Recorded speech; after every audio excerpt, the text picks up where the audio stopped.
Happy Sabbath, everyone. I'm going to admit something off the bat here. I've got 110 slides. So I'm just putting it out there. And, honestly, what we'll try to do is we'll see how far we get, and if necessary, we'll just do a part 2 in 2 weeks. I'll be at Clio next Sabbath all day, just like I've been here at First Flint today all day. So let's see how far we get, but we don't want to. I don't want to rush through it, okay? Because there's a lot here to digest, and honestly, this is something that I've been trying to lead up to in the series of sermons. So we'll see, okay? There is quite a bit of history here, but you tell me you like history, so I'll give you a history quiz when I get back in 2 weeks. I'm just teasing, but let's go ahead, we'll pray, and we'll get into things. Our Father in heaven, we thank you because we believe that your word has a divine message for us, a heavenly sent message. And Lord, we recognize that as we look at the world that we live in today, it is not the world that you created thousands of years ago. Father, your ideal has not been reached. And so we recognize that things are falling apart. And this gives us hope, because that means that you are sending Jesus soon to take us home. Father, may we ever keep our eyes, our minds, our thoughts on him. Bless us even today as we look at this very important topic of the National Sunday Law. In Christ's name we pray. Amen. I'd like to begin with a little preamble here. The Bible predicts a time of religious intolerance at the very end of time, in the near future for us. Now, as Seventh-day Adventists, we believe that intolerance and eventual persecution will involve the object of worship. Now, we've talked about this quite a bit, so I'm bringing this together now. In short, we believe that crucial to the chain of events just before Jesus will come will be a law requiring all to worship on Sunday. Now, this in itself, don't hear this the wrong way, this in itself will not be a problem for us, because we can use that day for Bible study. These are good things, right? We can use that time for Christian fellowship. We can even use that time for witnessing. The real problem will come, we believe, when the law has broadened to prohibit worship on God's seventh-day Sabbath. That's when the issue becomes a really, really big issue. You might ask, do we see any evidence that such a law is desired by the Antichrist power today? And is it supported by a religio-political power in America? And the answer to that question is yes, and that's what I'm going to try to demonstrate today. So before we look at some of the evidences in more recent, and we're going to go back hundreds of years, but before we see some of that evidence, I want to look at the Bible. We got to look at the Bible, right? So I put these words on the screen because I just wasn't sure how much time we would have, and then it just kept growing. I have so much. I'm trying to, you know what I mean, compress it. All right, I'm not an oyster, okay? I can't compress it that tight. But here we are. The Bible says, Revelation chapter 13 and verse 11, and I beheld another beast coming up out of the earth. Now we saw earlier in Revelation chapter 13 verse 1, and I saw a beast rise up out of the sea. So now we see the earth beast rising. We already talked about this a few weeks ago. And I want to highlight this. What did he have? He had 2 horns, right? Like a lamb. Now, and then he spake as a dragon. Horns represent power, okay? It represents power. Keep that in mind, because we're gonna highlight some of the power that this horn is trying to exercise. In fact, it tells us, next verse, and he exercises all the power of the first beast before him, and causes the earth and them which dwell therein to worship the first beast, whose deadly wound was healed. So he's going to use the power that he has to encourage us to worship the first beast. Now, who's the first beast? The sea beast. And who does the sea beast represent? The Antichrist power, which we believe is the papal system. The Bible goes on, and he doth great wonders, so that he makes fire come down from heaven on earth in the sight of men, and deceives them that dwell on the earth by the means of those miracles which he had power to do in the sight of the beast, saying to them that dwell on the earth, that they should make an image to the beast which had the wound by a sword and did live. So, this system is going to suggest that there is a system that needs to be put in place where there is an image to the beast. Now, according to Catholics, this is what they say. This is the Catholic record, September 1, 1923. Sunday is our mark of authority. So what do they say is their mark? Sunday, okay? The church is above the Bible. I always get a little nervous when a church says they're above the Bible, but that's another comment. And this transference of Sabbath observance is proof of that fact. So they're suggesting that the transference of the holy solemnity that is only reserved for God's holy Sabbath, they say, we transferred it to Sunday. So it's now therefore holy. I won't get into that. Now, how do we know that they recognize, the Roman Catholic Church recognizes that Sunday is a mark of their authority? Now, I've been to several very significant Catholic sites around the world, and I want to show you one of the most famous, the Vatican Museum. Now, the Vatican Museum is connected to the Vatican. It is not the Vatican, but it's technically part of the papal state, Vatican City, but it's right connected. And you could see, right here, there's a sun obelisk right there in the center. You know, I really should have done the history of sun worship, huh? Maybe that will have to be my next sermon. All right. Sorry, I went back and forth, but we'll see. Here's another one. This is also in the Vatican Museum. Just sun obelisks all over the place. This is also in the Vatican Museum. You can see another one here. This one's in the Vatican Museum. Just all over the place. Sun worship is everywhere, okay? It's everywhere. In fact, you will see more sun worship or sun imagery in the Vatican than you will see pictures of Jesus. It's all over the place. Here's another one. They're just all over the place. I mean, it's quite frequent. This one you can see right above his head, right? Sun. And they sometimes they'll even say, oh, this is to represent, they're holy and there's rays shining and whatever. I want to share something with you. This was here in Michigan. Did you guys remember seeing this in 1995? I remember seeing this. In fact, I finally found a picture I was able to download of this. I'm going to read that highlighted portion in the bottom left-hand corner. Now, I expect you to be able to read all of that too, right? Don't worry, I put it in big letters. Here we are. St. Catherine's Catholic Church Sentinel, May 21, 1995. Perhaps the boldest thing, the most revolutionary change the church ever did happened in the first century. The holy day, the Sabbath, was changed from Saturday to Sunday, not from any directions noted in the scriptures, but from the church's sense of what? Its own power. People who think that the scriptures should be the sole authority should logically become Seventh-day Adventists and keep Saturday holy. Not one amen from a Seventh-day Adventist. I tell you, man, I struggle with you people. So just like Constantine tried to use Sunday to unite the empire in the future, this is also going to come. That's why God is calling his people today to understand the things of the future. So they recognize that if you're going to keep the Bible, you really should become Seventh-day Adventists. I didn't say this, I'm just quoting.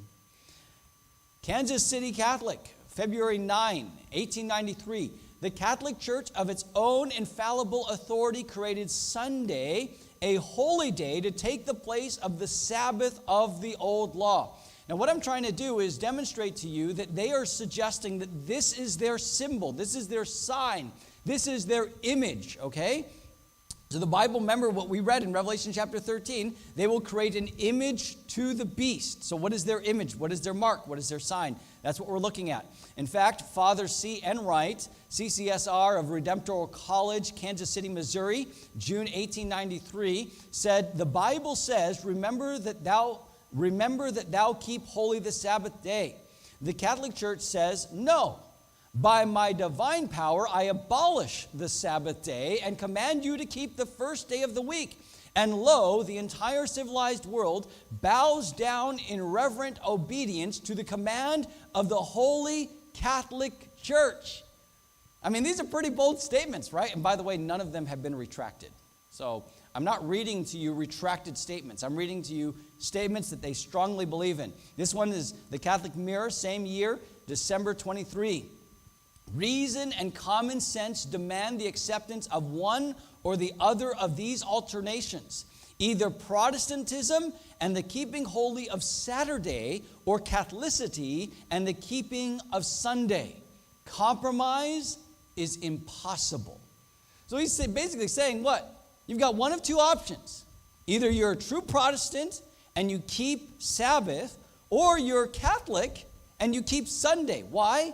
Because they believe, and rightly so in some sense, they believe that by them transferring the solemnity, their understanding of solemnity, from Saturday to Sunday, if you keep Sunday, what did they say? You're basically Catholic. This is the Basilica of the National Shrine of the Immaculate Conception. This is the largest Catholic church in America. It's in Washington, D.C. You can go there. They give very nice tours, by the way. I was there some years ago. You can see I was there during Christmas time, right? So we went there, my friend and I, and we took some pictures. You can go inside there. By the way, the central focus of this church, the Immaculate Conception, so it's really centered around Mary and sun worship. It's kind of interesting. So right there, you enter, it's huge. I mean, it's massive. It's the largest one, right, in America. And you can go there, and as you go to the end, you see Mary.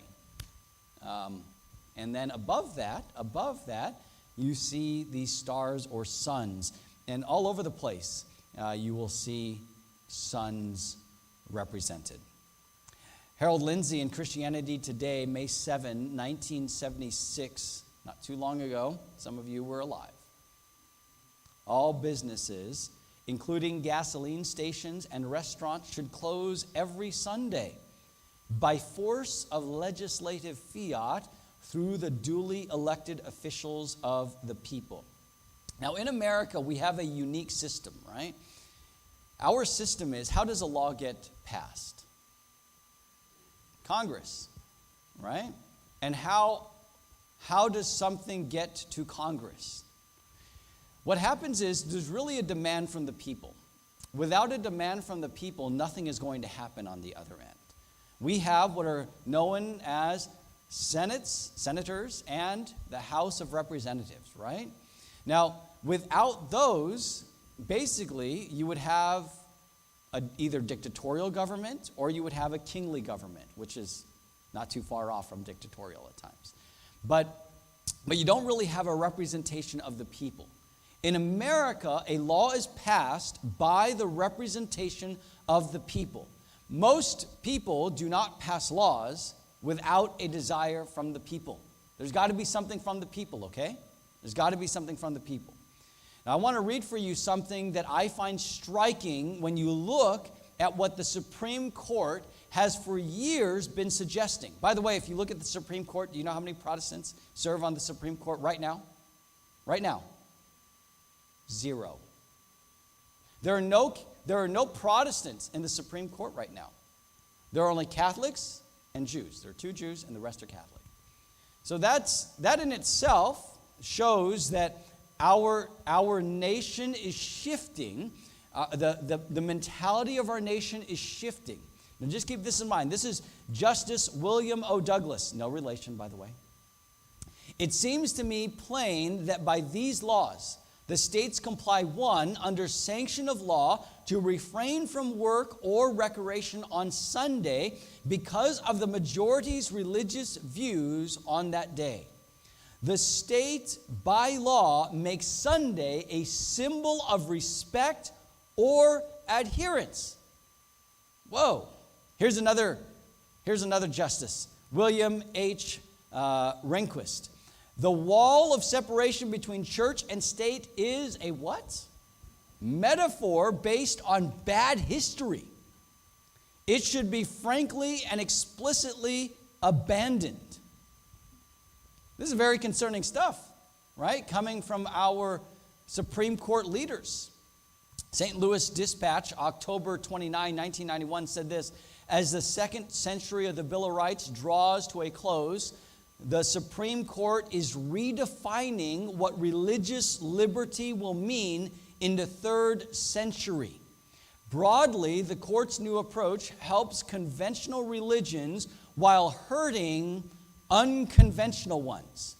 Now, this is striking because what America was founded on the principles of religious freedom, which, by the way, weren't everywhere. We'll see how much history we can get through today. But what America was defined on with religious liberty was huge. You never had a time or place on earth with true religious freedom. Not really. Not really. Most people either thought they were a theocracy or they of some sort. Either they were God and man or some kind of gods in man. But things have shifted in our American understanding of what religious liberty means. Liberty of conscience. We've heard some of these phrases even reiterated more recently in recent years, right? Revelation 13, coming back to the Bible, verses 14 through 15. Let me remind you our context. And deceives them that dwell on the earth by the means of those miracles which he had power to do in the sight of the beast, saying to them that dwell on the earth, that they should make an image to the beast, which had the wound by a sword and did live. And he had power to give life unto the image of the beast, and the image of the beast should both speak and cause that as many as would not worship the image of the beast should be killed. So basically, there's going to be a rising of some kind of religious system, and we believe that it is Sunday worship. But not only that, if you don't do it, you can be killed. That's what the Bible predicts. So let's see, do we see this happening in America? And what is the history of seeing this shift take place in our society? This country. I'm not talking about, I'll look at some of Canada and Great Britain. We have some ties, right? This is Robert Grant, founder and former head of Christian Voice. By the way, Robert Grant, if you don't know, he was an American political activist and the former leader of several Christian right groups in the United States. And he is considered by many as the father of the Christian right in the United States. He served as the chairman of the Christian Voice, which is the nation's oldest conservative Christian lobby. One of their big pushes was to get certain American presidents into presidency that would support them. This is what he said. If Christians unite, we can do anything. We can pass any law or any amendment. And that's exactly what we intend to do. We can do anything. We can amend the Constitution. We can elect a president. By the way, one president, who I shall not name, you can look it up online, did come to power because of the influence of this Christian Voice leader. We can change or make any law in the land, he continues, and it behooves us to do it. If we have to live under law, as well as we should live under moral and godly law. Well, what kind of law does he believe in? Pat Robertson, The New World Order, page 236. The next obligation that a citizen of God's world order owes is to himself. Remember the Sabbath day to keep it holy is a command for the personal benefit of each citizen. He continues, higher civilizations rise when people can rest, think, and draw inspiration from God. Laws in America that mandate a day of worship, Sunday laws, have been nullified as a violation of the separation of church and state. as an outright insult to God and to his plan. Only those policies that can be shown to have a clearly secular purpose are recognized. Since exaltation and promised rewards come from one day of rest and worship, I determined to remake my Sundays according to the biblical model. I wish I could show him, have a Bible study and say, brother, it's not in the Bible. Bradley Googins from Boston University said this: only by framing the Sunday closing laws in this manner do we have a chance for ensuring a basic quality of life for our families and communities. We're seeing this not only amongst religious leaders, but even the academic world is pushing for this. Now, there's other places, but I want to continue. Dr. Barbara Darling Smith, in The Making of Sabbath Rest in the World of Commerce, said this: the benefits of Sabbath for humans and our environment are too precious to be left to the vagaries of the marketplace, to the luck of where one finds employment, or to the good intentions of one's employer. Like the question of family leave, a basic human need of this sort needs what? Legislative support. Why would you need legislative support for Sabbath or Sunday? Otherwise, workers will be exploited. That's what they say. Catechism of the Catholic Church. This is, by the way, there are two editions of the the Convert's Catechism of the Catholic Church. One is a much older edition, which is only about a little over 100 pages or around 100 pages. And the other one is about 2,000 pages. Okay, so it's much thicker. And this comes from their very thick edition. This is what it says: sanctifying Sundays and holy days requires a common effort. This is what you read to become a Catholic. Okay, it's Convert's Catechism. But this is what they say: in spite of economic constraints, public authorities should ensure citizens a time intended for rest and divine worship. Now, what do they say should be the day for rest and divine worship? Sunday. Now, I agree, all of us should have a day, right, for worship. All of us should have that. But I don't think any of us should be told what day that is. Employers have a similar obligation toward their employees. It continues: in respecting religious liberty and the common good of all, Christians should seek recognition of Sundays and the church's holy days as legal holidays. Whoa! Wow! Part of their mission. When you become a Roman Catholic, if you're converting from another denomination or religion, is to push for Sunday legislation. That's what they're saying. This is in their Convert's Catechism. Now, okay, I'm looking at the clock, and I think we can do this, or at least most of it, okay? So we'll see. I want to take you down a timeline. And we were looking at a timeline earlier in our Sabbath school. But in AD 31, Jesus died on the cross, right? He died. Now, when we flash forward, we get to AD 321. That's the first Sunday law. This is what Constantine said: let all judges and all city people and all tradesmen rest upon the venerable day of the sun. Now, I got the fuller quote here. But let those dwelling in the country freely and with full liberty attend the culture of their fields, since it frequently happens that no other day is so fit for the sowing of grain or the planting of vines. Hence, the favorable time should not be allowed to pass, lest the provisions of heaven be lost. Now, by the time you get to 360, another Sunday law comes into appearance. This is what it says: the Council of Laodicea, Canon 29. Christians must not Judaize by resting on the Sabbath, but must work on that day. Okay, so this is that's where we start having issues, right? But if any should be found to be Judaizers, let them be anathema from Christ.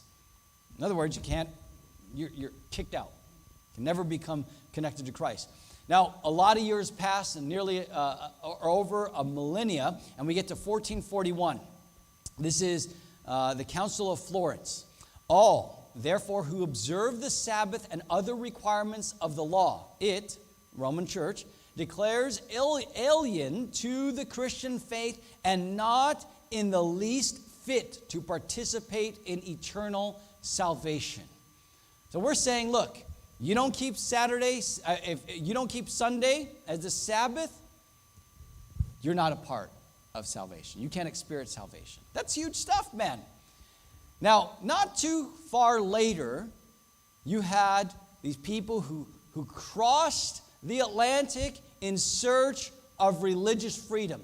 Now, that's what we like to say, right? Because it's true. They were being persecuted in England. Then they went to the Netherlands. And then in the Netherlands, where they had religious freedom in the Netherlands, but they saw that their young people were getting too influenced by the world. And it kind of makes you wonder, like, what world were they influenced by? But anyway, then they set sail, and eventually they come to America. And here in America, they founded a place where they could have religious tolerance. Their religious tolerance. Let me show you this. This is Virginia. Virginia's law. Now, this was America's first Sunday law. This is 1610. Every man and woman shall pair in the morning to the divine service and sermons preached upon the Sabbath day, and in the afternoon to divine service and catechizing. So you couldn't just come in the morning, you had to come back in the afternoon. So all those Adventists, I'll be a little careful. Upon pain, look at this, for the first fall to lose their provision allowance for the whole week following. For the second, to lose the said allowance and also be whipped. So if you didn't come to church, you could get whipped. And then it says this, third offense, for the third offense, suffer what? Death. That's Virginia. 1650, Massachusetts. Further, be it enacted that whoever shall profane the Lord's day by doing any servile work or any such like abuses shall forfeit every such default 10 shillings or to be whipped. Wow. Same thing, essentially, Massachusetts. How about Connecticut? Connecticut Sunday law, 1656. Whosoever shall profane the Lord's day or any part of it, either by sinful servile work or by unlawful sport, recreation, or otherwise, whether willfully or in a careless neglect, shall be duly punished by fine, imprisonment, or corporally, according to the nature and the measure of the sin and the offense. But if the court, upon examination, by clear and satisfying evidence, find that the sin was proudly, presumptuously. So notice, they have to determine, the court has to determine, by satisfying evidence. Oh, okay. And with a high hand, I'm continuing, with a high hand against the known command and authority of the blessed God, such a person therein, despising and reproaching the Lord, shall what? Be put to death. That all others may fear and shun such provoking rebellious course. So that's going on in America, okay? That's going on in America. Now, England already had some stuff going on, but in England in 1676, at the reign of Charles II, the Sunday Observance Act was passed into English law. Now, there was something that was going on in America. There was a brooding that was going on, and there was somebody who was here in America, known as, and this, everyone should know this guy. This is Roger Williams. Now, do you remember what Roger Williams is famous for? He's famous for several things, but one of the most famous things is the founding of Rhode Island, right? Yeah, the smallest state in America. Now, Rhode Island was very unique, and his desires for Rhode Island were very unique. Now, he had lived in another place, but was basically him and several others got kicked out because they believed in religious freedom. Now, I'm talking about true religious freedom. Okay, so they were kicked out of these other colonies in America, and so he said, all right, we're going to establish. That works. We're going to establish a colony of true religious freedom. So they actually they worked with the natives that were there, and they bought land, and I've been to Providence. I've celebrated my birthday in Providence, Rhode Island. All right, but I've been to Providence, and you know why they called this the capital of Rhode Island Providence? Because they saw it as a providence of God, that they could have true freedom of worship. And so people started coming there. You had several people, several leaders. Now, I find this fascinating because when I lived in Cologne, in France, You could go down to Geneva, and if you go to Geneva, you see this huge monument just right on the backside of the University of Geneva. Sorry, it took me a moment. Right on the backside of the University of Geneva, there's this huge monument known as Reformation Wall, or the Wall of the Reformation, and it highlights several people who were influential. And here you can see pictures of Calvin and Knox, and you also see, like, you got Huss and Jerome on to the left, and you got Luther and Zwingli. But on the very far right of this huge wall, it's wider than this church, and it's tall. I mean, I do have a picture of me, and I don't get up to the bottom of this portion. This thing is huge, okay? It's like 2 stories, maybe 3 stories high. But on the far right is this guy, Roger Williams. They saw, when they built this Reformation Wall, of Roger Williams being a part of what the true ideals of the Reformation were. And that is religious freedom. That's what we believe in, man. We believe in true religious freedom. That you can worship God to the dictates of your conscience, or choose not to worship God at all. We don't believe in any forced worship, right? All right, I'll take all 3 of you. Some of you we're going to have to pray for. But we don't believe that worship should ever be forced.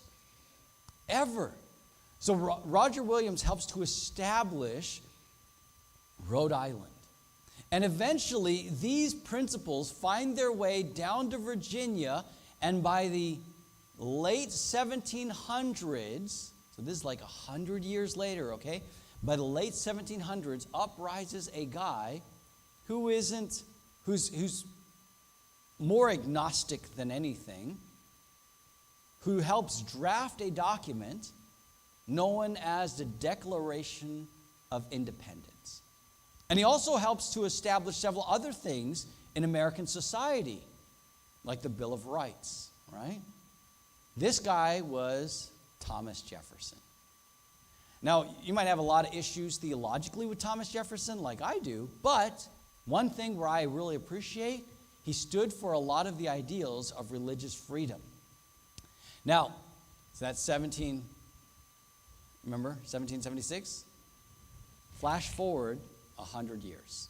Just over 100 years, and something begins to happen in American society that's saying, we're becoming too irreligious. We need to become more religious again. How can we do that? Well, there was a senator named Blair who suggested, H.W. Blair, this is 1886, of New Hampshire, he introduced a bill to Congress, a National Sunday Rest Bill, to promote its observance as religious worship. This is what the bill says. A bill to secure to the people of the enjoyment of the first day of the week, commonly known as the Lord's Day, as the day of rest, and to promote its observance as a day of religious worship. Be it enacted by the Senate and House of Representatives of the United States of America and Congress assembled. And then he continues that no person or corporation or the agent, servant, or employee of any person or corporation shall perform or authorize to be performed any secular work, labor, or business to the disturbance of others, works in the necessity, mercy, and humanity accepted, nor shall any person engage in any play, game, or amusement, or recreation, he kind of repeats himself, of the first day of the week, commonly known as the Lord's Day, or during any part thereof, and any territory, district, vessel, or place subject to the exclusive jurisdiction of the United States, nor shall it be lawful for any person or corporation to receive pay for labor or service performed or rendered in violation of this section. Now, this Blair bill was huge. It was huge, and by 1888, it made its way all the way to Congress. In fact, sometimes we think of 1888, and we're talking about controversies, General Conference sessions. But this was huge, and it was looming, and in December 13 of that year, this bill comes before Congress, and thankfully, you had Seventh-day Baptists and you had one Seventh-day Adventist who came before Congress. You know who that was, by the way? It's somebody else who was speaking at General Conference sessions earlier that year. Little guy, not little guy, A.T. Jones, professor of history at Battle Creek College. And he comes before Congress and he argues. Now, what was interesting is, I don't know if you know this about Adventists. There's so much fascinating stuff to this. Oh, I gotta be careful. But what's really fascinating is, did you know that the Seventh-day Adventist denomination at that point had grown so immensely? We had the largest hospital, the largest publishing house in America. And so he comes before Blair Bill and he's able to say, you all ought to know who we are. Now, he didn't say it that way, you know. I've been hanging around you Flintonians a little too long, starting to sound like y'all. I'm kidding. Little accent stuff picked up from everywhere. The Blair Bill, a national Sunday law, appears before Congress, and because of the testimony of A.T. Jones and several others, it doesn't pass. It doesn't pass. We need to support our people who stand for religious freedom. Now, Blair Bill wasn't necessarily all bad, because we do believe that everyone should have a day off, right? To worship God, for recreation. And I don't mean recreation in terms of just playing and whatever, but recreation, right? Spending time with God and nature and other things. But because of the trajectory of where things were headed, there was danger in it. It's interesting. I don't know if you've ever read the interchange of A.T. Jones and Blair. You can read it online for free. One of the things that Blair said to Jones was this: well, what if we said we wanted to give you Saturdays off? How would you respond to that? And Jones said that would still be bad. Because the issue of religious liberty isn't the issue of what day, it's the freedom to choose which day. That's like the hallmark. That's one of the items there. Well, after it didn't pass, 1888, the Lord's Day Alliance is formed. And there's a push now that we see a trajectory in American society going on. So I've shown you a few dates. Now you're going to see quite a few. And we're going to try to do this quickly because I've got about 50 more slides. Principles, this is now 1913. Principles contained in the Constitution of the then American Sabbath Union Lord's Day Alliance. This is their 25th report, page 6. This organization proposes in every possible way to aid in preserving Sunday as a civil institution. Sunday laws must be enforced. Now, for those who didn't know, for those of you who don't know, there are in America blue laws. You know what blue laws are? So blue laws are simply Sunday laws, and there's a lot of speculation on why they're called blue laws. Likely it was because they were written on blue paper or something like that. But I can't really find a good definitive answer to why they're called blue laws. Either way, 48 of the 50 United States have blue laws, 48 of them. Now, many of them in very recent years, and when I mean recent, I'm talking about like the last since I've been born, but in recent years have kind of just been done away or aren't really enforced. I grew up in a town that had blue laws. One of the blue laws where I grew up, Mesa, Arizona, is you are not able to buy alcohol until after noon on Sunday. So from midnight, Saturday night, or maybe 1 a.m., until noon, you can't buy alcohol. And the reason being, essentially, you won't come to church drunk, and when you leave church, you can get drunk. That's how I interpreted it as a kid. There's other blue laws there, but I just remember that one from when I was a child. If you go into the South, many places are closed on Sunday. In fact, even in Arizona, Texas, many places, in more of these southern states, a lot of places will be closed on Sundays. Many of them. That's why we always ate out at Chinese restaurants. They don't care what day it is. They will be open, except for Chinese New Year's. So, anyway, 1961, McGround versus Maryland. U.S. Supreme Court rules Sunday laws are constitutional for secular purposes. Well, that's concerning. In Saskatchewan and Ontario, in our northern friends, 1978 and 1980, the Lord's Day Act passed in Saskatchewan and Ontario. By the way, and recently they've been rescinded, but not completely. I'll just put it that way. 1990, London Daily Telegraph, September 29. Germany plans to make Sunday the official day of rest for the EC's 320 million citizens, also known now known as the EU. Germany is pushing for Sunday to be officially designated. Wow, that's huge. Also, 1991, Church and State, July, August, page 21. A new papal encyclical reiterates church support for Sunday legislation.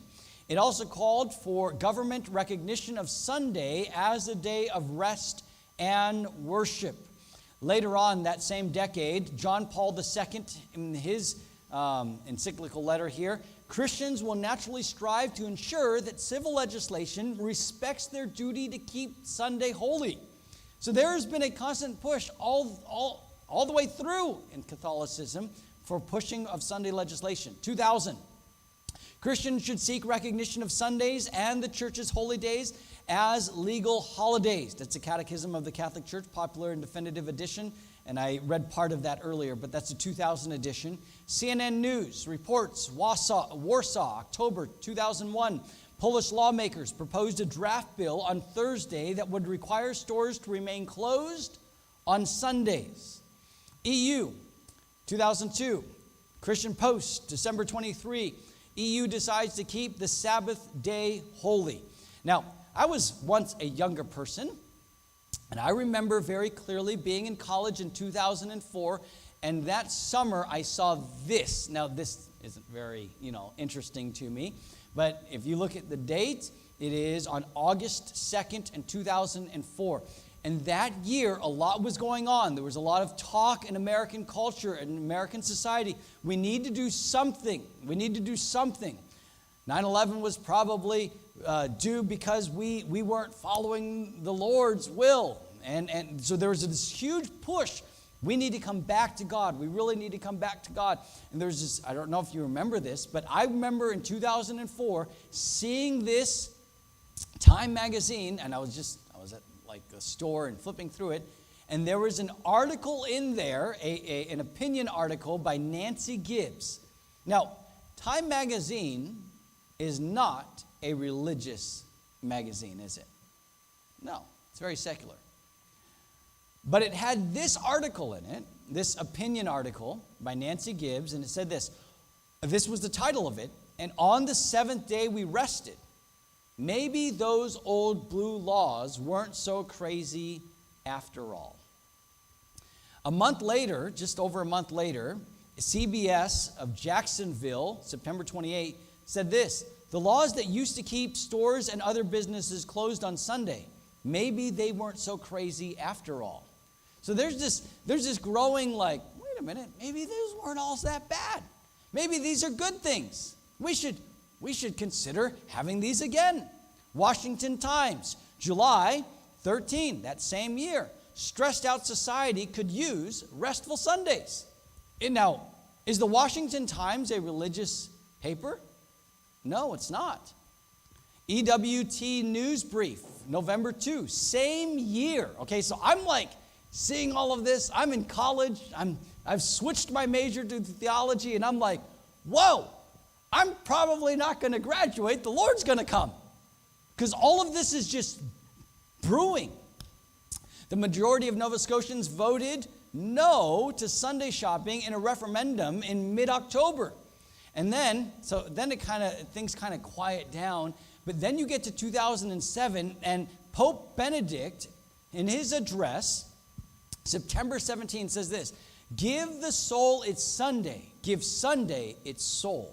Sunday worship, he warned, was not just a precept to be casually adhered to, but a necessity for all people.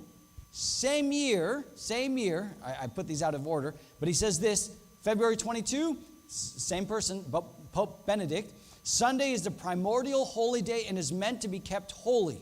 a day of rest from worship, which hopefully will also be recognized by civil society by law.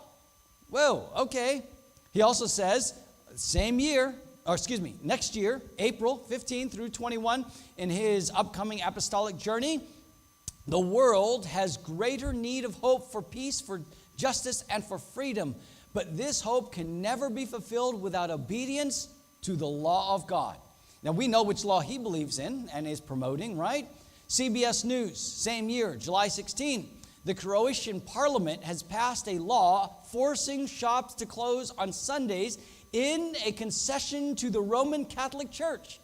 Okay, so an entire nation has said, look, we're going to follow what the Roman Catholic Church is suggesting we should do. And by the way, I only put Croatia, but there were several countries that ended up doing this. You had Hungary, you had several others, okay, just several. I won't go into all of that. This is Germany, Duschwell, December 1, 2009. Coincident with the enacting of the Lisbon Treaty EU Constitution of December 1, 2009, Germany's Constitutional Court has ruled that the nation's capital must, like the rest of the country, abide by the law instituting Sunday as a day of rest from work and of spiritual improvement. 2 years later, June 6, European Sunday Alliance is formed. Same year, June 21, theparliament.com says, EU urged to press for work-free Sundays. Same year, European Sunday Alliance, we urge the EU and member states to take all legislated and political measures to promote these aims. What I'm trying to show you is there is stuff that's going on here in America and there's stuff that's going on in Europe. The two largest powerhouses essentially in the world, suggesting we should do this as nations, as countries, for our people. 2014, Pope Francis not working on Sunday is good for everyone. Independent Catholic News, July 7, he says this: Pope Francis lamented the introduction of Sunday working, saying it has a negative impact on families and friendships. And he goes on, he says a lot here. You can look it up. Next year, he says this, Pope Francis, in his encyclical letter on care for our common home, on Sunday, our participation in the Eucharist has special importance. Sunday, like the Jewish Sabbath, is meant to be a day which heals our relationships with God, with ourselves, with others, and with the world. By the way, it was around this time, for one of the first times, that the Roman Catholic Church, particularly the Pope, was suggesting, look, this would be good for our environment. If we do this, it's going to help our environment. Little ozone issue, global warming. If we do this, it's going to help with all of that. And by the way, post-COVID, they've said it even more, because you didn't have as much traffic. People weren't traveling as much. The smog in China has gone down considerably and around the world. He also says this: Sunday is the day of the resurrection, the first day of the new creation, whose first fruits are the Lord's risen humanity, the pledge of the final transfiguration of all created reality. It also proclaims man's eternal rest in God. In this way, Christian spirituality incorporates the value of relaxation and festivity. We tend to demean contemplative rest as something unproductive and unnecessary, but this is to do away with the very thing which is most important about work, its meaning. We are called to include in our work a dimension of receptivity and gratitude, which is quite different from mere inactivity. Rather, it is another way of working which forms part of our very essence. It protects human action from becoming empty activism. It also prevents the unfettered greed and sense of isolation which makes us seek personal gain to the detriment of all else. The law of weekly rest forbade work on the seventh day, so that your ox and your donkey may have rest, and the son of your maidservant and the stranger may be refreshed. Rest opens our eyes to the larger picture and gives us renewed sensitivity to the rights of others. And so the day of rest, centered on the Eucharist, sheds its light on the whole week and motivates us to greater concern for what? Nature and the poor. Now, what group of people in the world wouldn't be appealed to helping the poor, to helping our natural environment? Oh man, you're pulling in everyone at that point. American state papers, let me share this with you. After the Blair Bill didn't pass, those Sunday laws that were still in American society, I want you to know what happened. American State Paper said this, page 562, in the 2 years of 1895 and 1896, no less than 76 Seventh-day Adventists were prosecuted in the United States and Canada under existing Sunday laws. Of these, 28 served of various lengths in jail, chain gangs, etc., aggregating 1,144 days. You know, sometimes we don't see the reality of this until we see the history of our society. Ellen White, in the book Great Controversy, said this: the two great errors, the immortality of soul and Sunday sacredness, through these two, Satan will bring the people under his deception. While the former lays the foundation of spiritualism, the latter creates a bond of sympathy with Rome. Are we seeing any sympathy toward Rome? The Protestants of the United States will be foremost in stretching their hand across the gulf to grasp the hand of spiritualism. They will reach over the abyss to clasp hands with the Roman power, and under the influence of this threefold union, this country will follow in the steps of Rome in trampling on the rights of conscience. In the movement, now in progress in the United States. Now, do you know when the first edition of the book Great Controversy was published? 1888. So when she's writing now, in the movement's now in progress, this has even more meaning to us today. In the movement's now in progress in the United States to secure for the institutions and usages of the church the support of the state, Protestants are following in the steps of papists. Nay, more, they're opening the door for the papacy to regain its Protestant America, in Protestant America, the supremacy which she has lost in the old world. And that which gives greater significance to this movement is the fact that the principal object contemplated is the enforcement of Sunday observance, a custom which originated with Rome and which she claims is a sign of her authority. My friends, there's a lot of evidence. And maybe I'll have to look at some of this other stuff later, another Sabbath. But I want to close with this thought. If any of you have ever read the devotional book Maranatha, there are some very powerful quotes in there, okay? Now, there's another one on 272 I'd really like to read for you sometime about Seventh-day Adventists. But this is in the page 193. When our nation and its legislative council shall enact laws to bind the conscience of men in regard to their religious privileges, enforcing Sunday observance and bringing oppressive power to bear against those who keep the seventh-day Sabbath, the law of God will, to all intents and purposes, be made void in our land. And national apostasy will be followed by national ruin. My friends, that's one of the reasons that there's such a big push for this. Hey, look, we need to establish Sunday. Our society is falling apart. And it is. And sometimes when we think about this, it almost gets a little depressing and discouraging, like, wow, it's bad. And it's only going to get worse.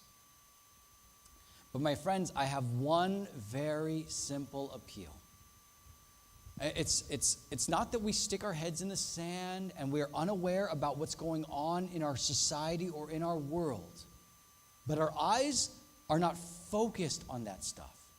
I have friends, very, very sincere, and I would even say very godly friends. But sometimes their focus is always about Sunday law this or Sunday law that. But man, the Bible doesn't spend the majority of its time on all that stuff. The Bible focuses us on Jesus. Because without Christ, doesn't matter. It really doesn't matter. And so I make one very simple appeal, and that is, keep your eyes on Jesus. What do you say? Shall we keep our eyes on Christ? Let's rise and sing our closing hymn. Now,